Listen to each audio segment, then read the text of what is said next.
The crystalline halls of the Galactic Naval Academy echoed with the sound of Diana's boots as she approached the combat simulation chamber. Her pale blue skin and elegant antennae marked her as a Zephyrian, one of the most peaceful species in the galaxy.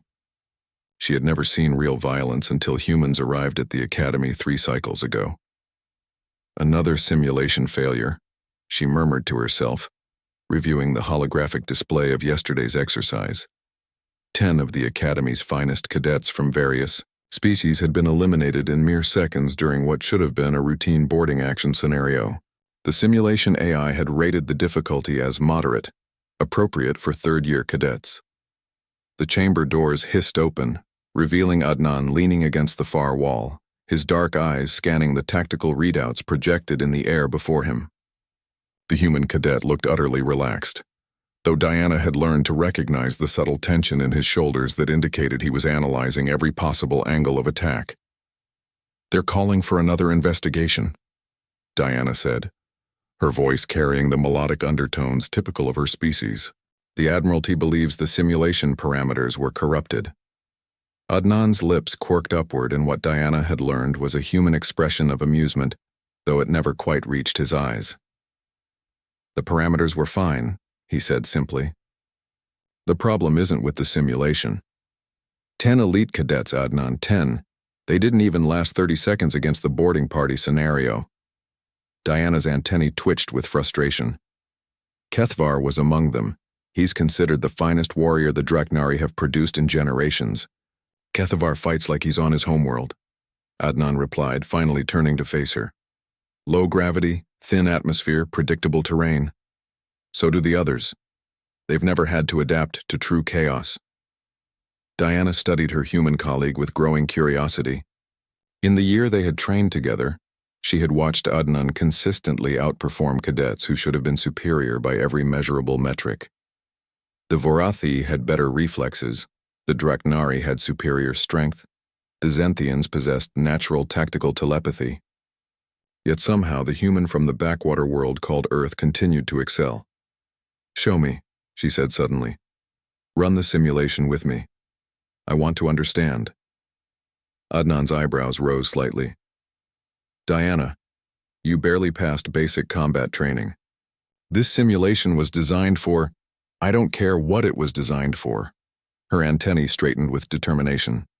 "I've studied the telemetry from every failed attempt. There's something the others are missing, and I think you know what it is."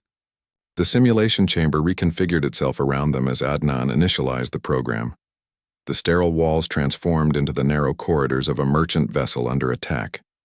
Emergency lighting cast eerie shadows, while alarm klaxons wailed in the distance. Diana felt her breathing quicken. Her species had evolved on peaceful garden worlds where such cacophony simply didn't exist. "First rule," Adnan said, his voice dropping to barely above a whisper. "Never assume you're the apex predator." The simulation began. Immediately, Diana found herself overwhelmed by sensory input. The corridor shook from weapons fire, the air filled with the acrid smell of burning circuitry, and the sound of approaching footsteps seemed to come from everywhere at once. She raised her training weapon, trying to remember the proper stance, but her hands trembled. Beside her, Adnan moved like liquid death.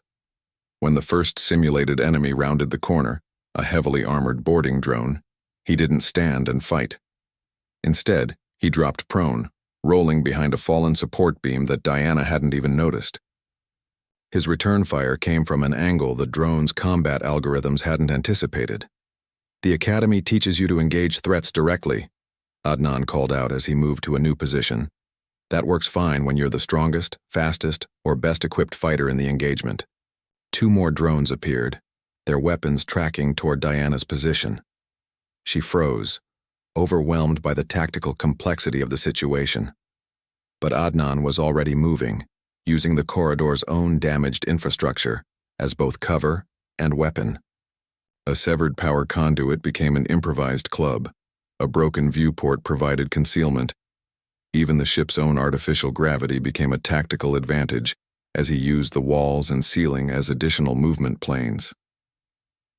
"Humans aren't the strongest," he continued, systematically dismantling the simulation's challenges through pure adaptability. We're not the fastest or the smartest or the best equipped, but we come from a world where everything is trying to kill you, where the weather can change from life-giving to lethal in minutes, where the very ground might shift beneath your feet without warning. Diana watched in fascination as Adnan turned every environmental hazard into an advantage. When the simulation introduced a hull breach that should have ended the exercise, he used the escaping atmosphere to propel himself toward enemies who were struggling against the decompression. When emergency bulkheads began sealing, trapping the cadets in smaller spaces, he treated them as opportunities for ambush rather than limitations on movement. "We learned to fight everything," Adnan said, dispatching the final drone with a weapon he had improvised from debris. "Our own planet, our own weather, predators that hunted in packs, diseases that evolved faster than we could cure them. By the time we reached the stars, we had already survived the worst training ground in the galaxy." The simulation ended.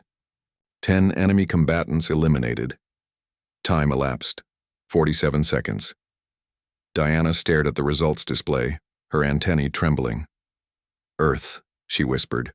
"Your people call it a garden world in the official records." Adnan's laugh held no humor.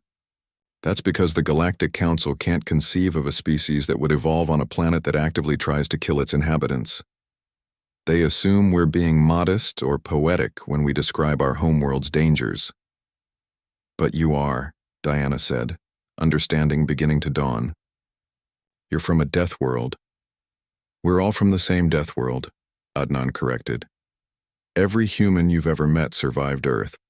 We're the descendants of apex survivors who learned to thrive in conditions that would break most species in the galaxy. When the Academy puts us in a challenging combat simulation, we see it as Tuesday." Diana looked around the now quiet chamber, seeing it with new eyes. The other cadets approached combat as a formal exercise with rules and predictable parameters.